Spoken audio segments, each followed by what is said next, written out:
Bloody Mary की कहानी। England की राजगद्दी साल 1509 से लेकर 1547 तक हेनरी के हाथों में हुआ करती थी। राजा हेनरी की कई पत्नियां और एलिजाबेथ व मैरी नामक दो बेटियां थीं। इनमें से मैरी राजा की पहली पत्नी की बेटी थी। राजा हेनरी को मैरी ज़्यादा पसंद नहीं थी, इसीलिए वे उसके साथ बुरा व्यवहार करते थे। मैरी महल के नौकरों के साथ महल का काम करती थी। अगर मैरी कुछ कह भी दे तो राजा उसकी कोई बात नहीं मानते थे। सन 1547 में जब राजा हेनरी की मौत हो गई तो प्रजा की इच्छानुसार 16 शताब्दी के दौरान हेनरी की पहली बेटी मैरी को इंग्लैंड की राजगद्दी दे दी गई। वह इंग्लैंड की रानी बन गई।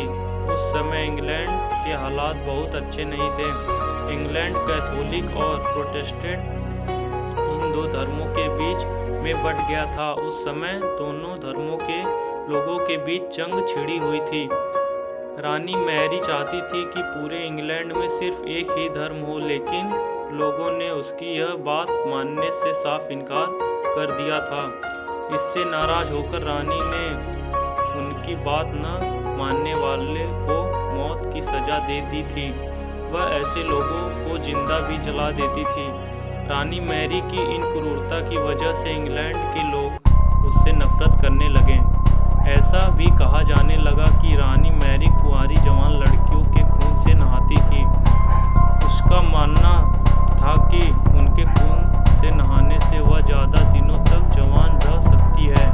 कुछ सालों बाद रानी मैरी ने शादी कर ली और कुछ समय बाद इंग्लैंड में एक खबर आई कि रानी मैरी गर्भवती है और जल्द ही उसके राज्य को नया राजा मिल जाएगा। इस बात से हर सभी खुश हुए, लेकिन उस समय रानी मैरी के साथ बहुत ही अजीब घटना हुई। उनके गर्भ से कोई भी बच्चा का जन्म नहीं हुआ, बल्कि कुछ ही महीनों के बाद रानी मैरी का पेट फिर से सामान्य हो गया। वहाँ के ओझा लोग ने अपने तंत्र विद्या से बताया कि रानी मैरी के गर्भ में कोई बच्चा नहीं बल्कि एक भूत आकर निवास करता है। कुछ समय बाद फिर रानी मैरी के गर्भ में वही भूत आकर रहने लगा और वह फिर से गर्भवती हो गई। इस बार भी रानी को कोई बच्चा नहीं हुआ और उस घटना से कुछ ही दिनों के बाद रानी मैरी की मृत्यु हो गई।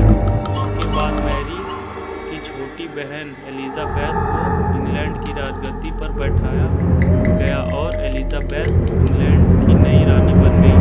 रानी मैरी की क्रूरता की वजह से इंग्लैंड के लोग एक निर्दयी औरत मानते थे।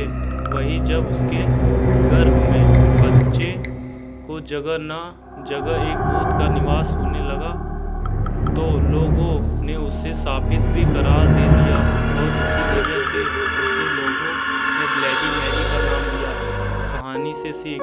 ब्लैडी मैरी की कहानी हमें यह सीख देती है कि अपने निजी विचारों व सोच को लेकर दूसरों लोगों पर दबाव नहीं बनाना चाहिए।